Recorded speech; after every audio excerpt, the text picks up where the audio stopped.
So what is up guys, ako nga pala si Ogie Pogie pero malaki lagi. Ngayong araw samahan nyo kami, pupunta kami ng Tabon Cave sa Quezon, Palawan. Tara, let's go, samahan nyo kami. Siyempre bago ang lahat mga boy, pagpapagasolin naman tayo ng motor. At ipiplex ko rin ang mga kasama kong Pogie. Kasi si Raris na Pogie ng LTO, si Gabriel naman na Pogie ng MDRRMO, at si Panot naman na Pogie rin ng LTO syempre. Kaya naman ang mga motor nila na sobrang napakabilis, na puro 160, 155 at 250. Na sureball talaga na iwan tayo sa streetan. Dahil ang dala natin ay beat 125 lang. At dito mga boy, nagabiyahe na kami. Hindi ako nagkamali sa sinabi ko na may iwan ako sa biyaheng ito. Pero okay lang, kaya ang ginawa ko dito, nag-video na lang. Kwento ko na lang sa inyo mga boy kung ba't kami gumala ng ganito. Wala talagang pasok na ito, Sabado-Linggo. Kaya naisipan namin na tagkayaan na gumala na lang kaysa na lang magilata dyan sa higaan. At isang mabilisan lang, dito na kami sa bayan ng Quezon. At may nangyari pang hindi maganda sa isa nating kasama. Na kung saan malapit na, doon pa na disgrasya. So dito na kami sa Quezon.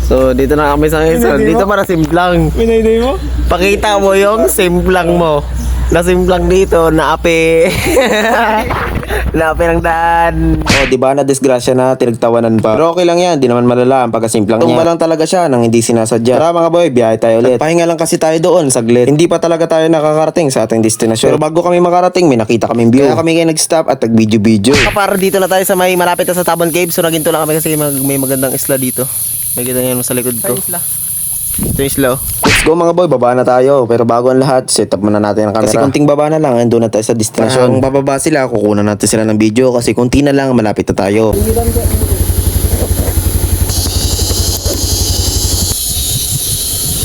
E-bike. Dito mga boy, gumawa tayo ng kalokohan. Niyanang natin, nakapatay ang makina. Sobrang sarap talaga ng gantong biyahe, lalo na pagkasama nyo ang mga barkada. Kaya kung may mga plano kayo ng mga barkada mo, ituloy nyo na. Sobrang sarap talaga sa pakiramdam ng ganto. Lalo na ganto kaganda ang view na may kita ninyo. Kaya hindi ka mapigilan ng mapasigaw. Sa sobrang tarik ng aking binababaan. Anong tarik nun? Saan? Tuloy kung gano'ng kataas yan. So videoan natin sila.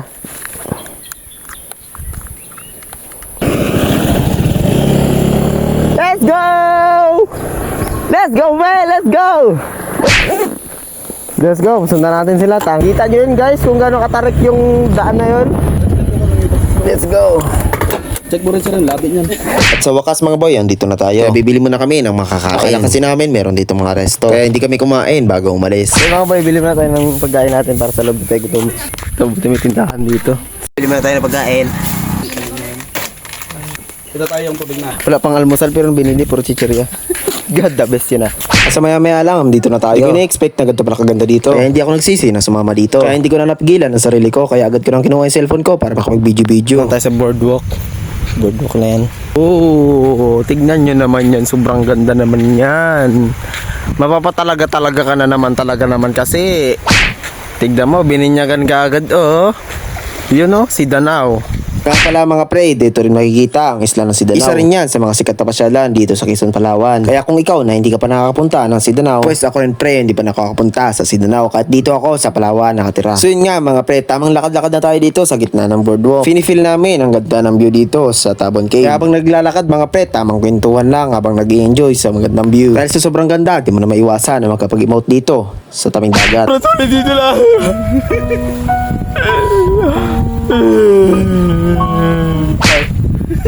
Pangit ang puta. Sobrang pangit na mukha ko dyan pre. Kaya pakikitaan ko kayo ng isang magandang view. Gantong view pala makikita nyo mga pre. Kaya naglalakad kayo sa gitna ng boardwalk. Kaya hindi kayo magsisisi at ma-enjoy nyo talaga pag pumunta kayo dito. So dito na tayo sa Cave Bility. Pero grabe yung butas din oh. Grabe kalaki. Sila sa cave nila. So din tayo makakapunta doon kasi sira na yun doon sa unahan. Kasi mga daanan sira na. So dito na lang tayo sa cave na to. So yun mga pre, nakarating na tayo sa cave na ito. Tingin muna tayo ng mga nakalagay dito. Kaya tignan muna natin kung pwede tumakay dito. Dahil sa puntong ito mga boy, taing-taing na talaga ako. Joke lang mga pre, pero ang baho talaga dito ang panghe. Panghi, Brad. Saan yun, oh? Grabe, pag pinasok mo yan, boy, dyan mo makikita yung ano, si Magellan, si Lapu-Lapu, si Jose Rizal, nandiyan sa loob. Burit. Ihi ng ano? May ihi ni Batman. Napag-picture namin, video. So, ang gagawin namin, babalik na kami doon kasi mag-TikTok siya. Shoot na kami ng TikTok niya kasi may pina-recap siya sa akin kanina. So, yan na. Papasexy dance, pampapogi-pogi. Siyempre, pogi na yan siya, papogi pa siya ulit. Habang pabalik nga pala tayo mga pre, nakasalubong tayo nakakilala sa atin. Uy, ikaw pala yan? Sobrang sarap lang sa pakiramdam mga pre. Kasi kahit saan tayo magpunta, may nakakilala na sa atin. Kaya maraming salamat sa 35k na followers natin na patuloy na pagsuporta sa ating mga video. Tingnan muna tayo dito tapos food trip muna tayo ng Chicheria. Boss! Kaya na nga mga pre, di na talaga kaya ng gutom. Kaya napagpasya namin ang pubayan na lang para makakain ng mga masarap na pagkain. So yun, papunta na tayo ng bayan para kumain kasi tanghali tapat na. So malaylay pa yan, siguro mga 30 minutes pa yung babiyahin namin. Mahilig ba kayong maglaro mga boy? Subukan nyo na itong PH688. Dito tayo palaging nananalo at nakakagilap. Kaya ikaw na may sobra-sobra, pwede ka dito. Pero kung ikaw na bata ka, lumayas ka dito. Take note lang mga boy, play responsibly at bawal to sa bata. Diyan lang yan matatagpuan sa comment section mga boy. Yun mga boy, dito na kami sa restaurant kung saan kami kakain ngayon. So nakapag-ilamos at nakapag-refresh na tayo ngayon. Kasi sobrang init ang panahon. So andun sila sa CR, nag-ilamos na rin. So nag-order na kami ng mga pagkain. So mga boy, dito na yung pagkain natin in order. Yun! Kasarap! Tulog na iso. Pagod yarn. First bite. First bite. So yun, tapos na kami kumain. Dito na kami sa baba. Kaya na lang namin matapos yung ulan. Ulan na talaga siya. Hindi na talaga kami pauwiin sa lugar namin po. So dito ko na tinatapos ang aming kalawakan sa dalampasigan ng lakad ng aming pinahak mula sa lupain ng Brooks Point hanggang sa mamamayan ng Quezon. Wow, pinatay ng lalim. Bullshit. So yun mga boy, salamat. Follow for more video to come.